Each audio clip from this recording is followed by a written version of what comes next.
All right. I'll jump off the cliff first. If I may screen share, I'll start my presentation. First, I'll introduce myself. My name is Kate Rogers. I'm a council member and deputy supervisor of the Town of East Hampton. But before that, I was a founding member of Win with Wind, which was a local group that advocated for the approval for the South Fork Wind Farm. To come forward and work for education and advocacy in the town of East Hampton. And our connection to that is literal. We are the town where the cable comes in and attaches to a substation. So we, the folks in East Hampton who have an interest in renewable energy and transitioning, felt that that was very important. So we worked with a lot of you here. And, you know, when everyone talks about decision makers. I was not, I was an advocate. I'm a trained climate reality leader, and that got me involved with advocacy. I was on the Energy Sustainability Committee when the importance of partners like Rely through Gordian helped us get grants. And when we talk about all these partnerships, and you talk about the IRA and government folks being able to be part of the conversation, we're always looking for the funding. And the funding outside of taxpayer funding is essential for us to do anything. And also I can speak to Joshua talking about why that's important to become certified climate smart community, because that gives us a leg up on the grants right there. So I'll go back, I'll try to, let me see if I can bring up my presentation. I haven't done this in a while, but I think I'm good. Can you see my presentation? Yep. Okay, let me get it bigger for me. So you're all good? Let me move you guys off my screen. So I'm here to talk about the our town's renewable energy progress. And we have made a lot of progress, and I just want to put into everyone's mind, we did for a long time now, at least 10 years, have a lot of climate smart folks elected to town government, but we also have 131 miles of shoreline.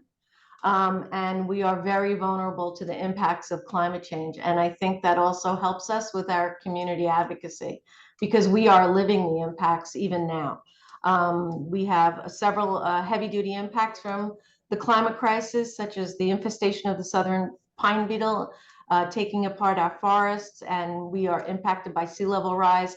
And just the past 3 storms took out a beach. We're looking to do a beach nourishment program for one Ditch Plains Beach in Montauk, and downtown Montauk was also greatly affected by the last few storms. So that's just some background on East Hampton. I'm just going to run through our years of working. And in 2013, an Energy and Sustainability Committee was appointed to advise the town. Everywhere I have a green star, it was part of a grant that was funded by one of our government partners. A lot of the NYSERDA grants are advantageous to communities like mine, and we try to avail as much as possible. I was on the committee, and they then in 2014, East Hampton became the first municipality in the state to commit to 100% clean energy for electricity production by 2030. That's an aspirational goal. I don't know if we'll hit that, but we still aspire. Then in 2015, we adopted formally and into our comprehensive plan, a climate action plan. And that plan at that time was very forward thinking, but was also primarily aspirational. In 2016, we received our bronze certification as a New York State climate smart community. In 2017, we amended our town code to have new construction meet the HERS rating of 54. And in 2018, with the help of Rely and another grant, we launched the Energize East Hampton program, which was all of the building audits that we were talking about before, and also being able to authorize a one-stop shopping for solar purchasing. So kind of like a Costco of solar purchasing. We were able to adopt a particular vendor. That program is ongoing. and offer discounted solar installations to residents in the town, along with the energy audits. And that was very definitive for us. Also that year, a resolution was passed by the town board allowing South Fork Wind Farm to move forward, and the first utility scale battery facility on Long Island here was completed. And again, everything that has a green star is with the help of government partners, group partners, like yourselves, and funding that we procured. So that IRA is critical for us to be able to do anything. Then in 2019, our own utility scale solar farm was completed, which is the Acabonic Solar Farm. And we received a grant and have installed electric charging stations at Town Hall and also in a public parking lot at Amagansett. We just received another grant, and both of those programs are going to be expanded. In 2020, we established our fleet efficiency policy, and we created the enabling legislation for community choice aggregation. On Long Island, that's still a challenge because of certain contractual agreements between power plants and LIPA. So we are still looking to get CCA brought to our town. And then in 2022, East Hampton, through the Energize program, we're able to get 165 residential rooftop solar installations. We adopted our coastal assessment and resiliency plan, also through a grant. We hold numerous educational webinars through our Energy and Sustainability Committee. And we hired Roadmap, Energy Sustainability and Transitioning to Renewable Energy, roadmaps were hired because we needed to take that roadmap to the next phase. 2023, we finished and our first municipal solar plus storage project, and that was the first on Long Island, came online. And we also upgraded 99.9% of our streetlights to LEDs, and that was through a NYSERDA grant. And the team of consultants that we hired in 2022 delivered a new 100% renewable energy roadmap, setting new goals for the town as we move forward. And that will be adopted into our comprehensive plan within the next month or so, becoming part of our planning Bible. We also passed a climate emergency declaration that declared that it recognized and declared the climate emergency. That was also in 2022, and that stated that all of our policies and planning needed to be have the climate impacts awareness as part of our policies. In 2024, South Fork Wind will become operational, and that will produce enough energy to power 70,000 homes on the South Fork every year with clean renewable energy. We were the first solar farm, the first wind farm, although not to a large scale as some of the other ones proposed, to get the approvals and begin construction in New York.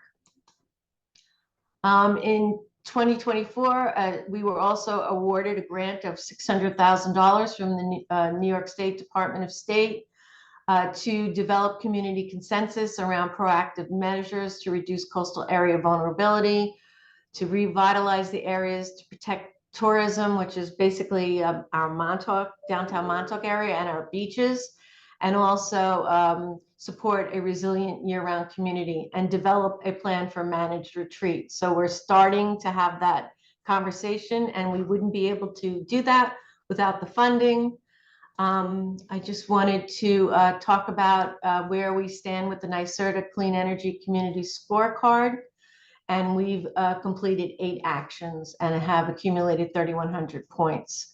And we're still working on continuing goals that have been set, and that is to transition buildings and vehicles to the cleanest energy options available. And for us, that would be transitioning to all electric. We are pairing renewable energy generation with our electrification programs and energy efficiency as well. So it's the 3-pronged approach. And this is out of our roadmap, and we believe that we can set a sustainability example for our residents and commercial areas for how we operate our own buildings. And that's why we're upgrading our commercial fleet, our town fleet, and have undertaken emissions and energy reduction strategies. and we are actively participating in the clean energy transition, greenhouse gas reduction with our community by presenting webinars and forums on however we can do to promote heat pumps, electric vehicles. We have forums that we then tape, and they're available for we record and are available for folks to view. We also, as I said, we have a community choice aggregation. The legislation enabling it has already been set up, and we're hoping to be able to release this year an RFP for a CCA administrator. And in that regard, we're working with Southampton Town to be able to work together to bring something even more cost-effective forward for our community.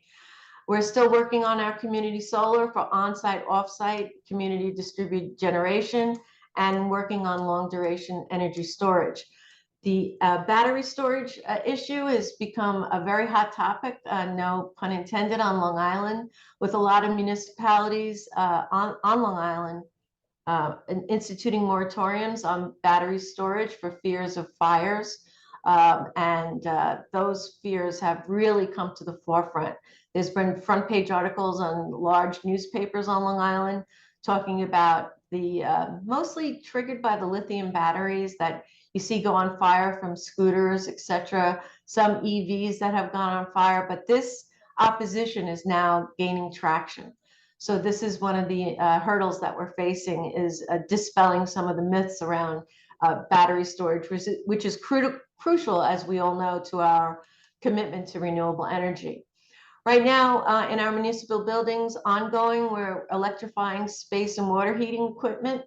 We're updating an HVAC deadline for conversion. We've completed a level 2 or level 3 energy audits for all of our town facilities, and we're increasing solar on town properties with rooftop ground mounts, parking canopies, and pairing with battery storage and EV charging. We just are looking at a Build Better program through NYSERDA, where we're identifying and NYSERDA will prepare areas in town. In other places, they do it on brownfields. We're looking at our landfills and some of our town-owned properties. And NYSERDA will produce a totally ready specs engineering for solar installations, and will sell, that will be a license agreement with providers that are looking to bring that on. So that's another bridge for our community to be able to expand our solar capabilities. We are pretty much landlocked here, and we have a lot of open space purchased through CPF where we can't build anything on. So we're small. We're 28,000 residents in the town right now. We do go up to about over 100,000 in the summer as a tourist community, and that's why our grid reliability and our renewable energy, solar farms and self-work wind were so important to our community to meet our peak demand, which is always an issue. We're also supporting non-municipal building outreach for adoption of on-site renewable energies, electrification, energy efficiency, vehicle charging. And we're doing those same workshops, shareable videos. We're partnering with local organizations and our state and federal partners to promote as much on-site renewable energy, solar, etc. We are now looking to incorporate Energize East Hampton into additional campaigns. We're looking to organize buying pools through a CCA or some other solar type of buying pool. And we're trying to look for funding, again, to fund incentive programs. So that's how we're working out. We're also partnering with LIPA and PSEG to direct utility program resources to the town. We're looking through our zoning codes to streamline permitting process for renewable energy activities, and still working to update our building codes. We're also working on microgrids. And again, we're very limited by space here in East Hampton for solar and battery storage, engaging with the local utilities. And we're conducting currently feasibility studies, as I just mentioned. And we are prioritizing our critical and emergency facilities as well, such as our police station. We're just putting in an emergency room, a satellite for Stony Brook Southampton Hospital here in town. And we're looking to prioritize and be able to run these facilities even when the grid goes down. And that's where we're at the moment. Let me stop my share. Great, thank you. And then maybe we could hold the questions till after both presentations, if that sounds okay. Awesome. Okay, great. Thank you.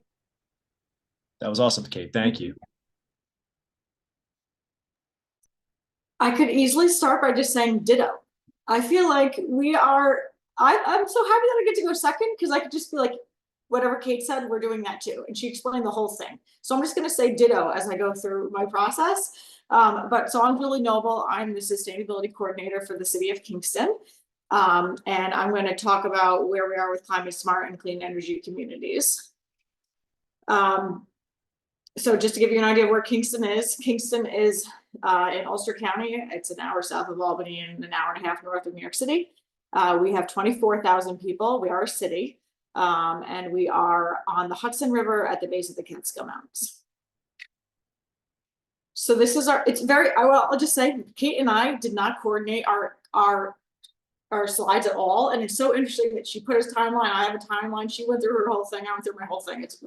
We must be kindred spirits. So this is our timeline. It started back in 2007.